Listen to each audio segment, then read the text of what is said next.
बिस्मिल्लाहिर्रहमानिर्रहीम। अस्सलाम वालेकुम दोस्तों, कैसे हैं आप? उम्मीद है आप दोस्त खैरियत से होंगे। अल्लाह ताला आप सब दोस्तों को अपनी हिफ्ज़ ईमान में रखे और आपकी तमाम जायज़ ख्वाहिशात को वो पाकज़ात पूरा करें। दोस्तों, अगर आप जापनीज़ कल्टस के शौकीन हैं और ये चाहते हैं कि एक साफ़ सुथरी और बेहतरीन कंडीशन में मुनासिब तरीन कीमत की गाड़ी जापनीज़ कल्टस आपके पास मौजूद हो, तो ये वीडियो आप दोस्तों के लिए बहुत ही अहम होने वाली है, क्योंकि आज की वीडियो में आपके लिए लेकर आया हूँ Japanese Cultus Suzuki VXR variant 1999 model है। 1999 मॉडल है, लेकिन गाड़ी की अगर हम कंडीशन की बात करें तो बिल्कुल लश कंडीशन में गाड़ी पड़ी है। आपको किसी भी किस्म का जो अर्जेंटली वर्क है वो इसमें नहीं करवाना पड़ेगा। इंटीरियर और एक्सटीरियर इसका बिल्कुल आउट क्लास है। आप देख सकते हैं कि किसी भी किस्म की टचिंग या डंट वगैरह आपको इस गाड़ी में देखने को नहीं मिलेगा।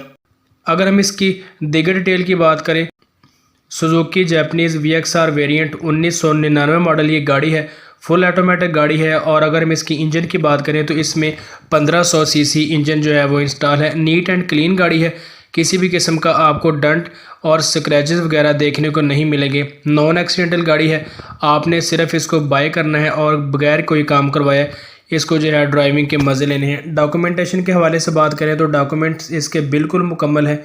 CNG किट इसमें लगी हुई है। कराची की ये रजिस्टर्ड गाड़ी है और इस वक्त G9 इस्लामाबाद के अंदर ये गाड़ी मौजूद है। अगर हम ओवरऑल कंडीशन की बात करें तो फ्रंट साइड पे आप देख सकते हैं कि इसके जो बम्पर की कंडीशन है वो बिल्कुल ओके है।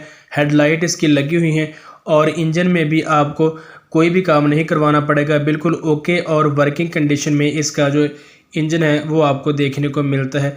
साइड लुक पर अगर देखें तो साइड लुक भी इसकी बहुत ही आउट क्लास है, देखने के बिल्कुल अनटच ये गाड़ी है। साइड पे जो इसके डोर की सीलें हैं वो बिल्कुल मुकम्मल हैं, सीलों में आपको किसी भी किस्म का काम नहीं करवाना पड़ेगा। बैक साइड भी आपके सामने है, लाइट्स इसकी लगी हुई हैं और जो नंबर प्लेट है वो भी आपको इसमें लगी हुई मिलती है। और अगर हम बात करें इसके टायर और रिम की, तो टायर और रिम के हवाले से भी आपको किसी भी किस्म की जो प्रॉब्लम है वो फेस नहीं करनी पड़ेगी। इंटीरियर आप गाड़ी का देख सकते हैं कि डैशबोर्ड इसका बिल्कुल ओके है और इसके अलावा AC वगैरह भी इसका वर्किंग कंडीशन में। सीटों की पोशिश की बात करें या इसका जो नीचे फर्श है उसकी बात करें, यानी हर जगह से आपको गाड़ी बिल्कुल ओके और लश कंडीशन में देखने को मिलती है। अगर हम इसकी कीमत की बात करें तो ऑनर ने जो इसकी डिमांड की है वो 11,90,000 रुपये उसकी डिमांड है और ऑनर का फ़िलहाल यही कहना है कि ये फ़ाइनल कीमत है, इसमें कमी बेशी नहीं होगी। लेकिन आपको भी पता है कि जो फॉर सेल चीज़ें होती हैं उनमें कमी बेशी की गुंजाइश मौजूद रहती है। तो नीचे डिस्क्रिप्शन में मैंने ऑनर का राब्ता नंबर दिया है, आप इस लिंक पर क्लिक करेंगे तो आपके सामने ऑनर की जो तमाम डिटेल हैं गाड़ी के हवाले से वो निकल आएंगी, तो आप उसके साथ राब्ता करके इस गाड़ी को बाय कर सकते हैं। तो दोस्तों, ये थी हमारी आज की वीडियो आप दोस्तों को पसंद है तो इसे लाइक ज़रूर करें, अपने दोस्तों के साथ शेयर भी किया करें ताकि उनके पास भी ऐसे ही इन्फॉर्मेशन पहुँचती रहें। मिलते हैं किसी नेक्स्ट वीडियो में, तब तक के लिए अल्लाह हाफ़िज़।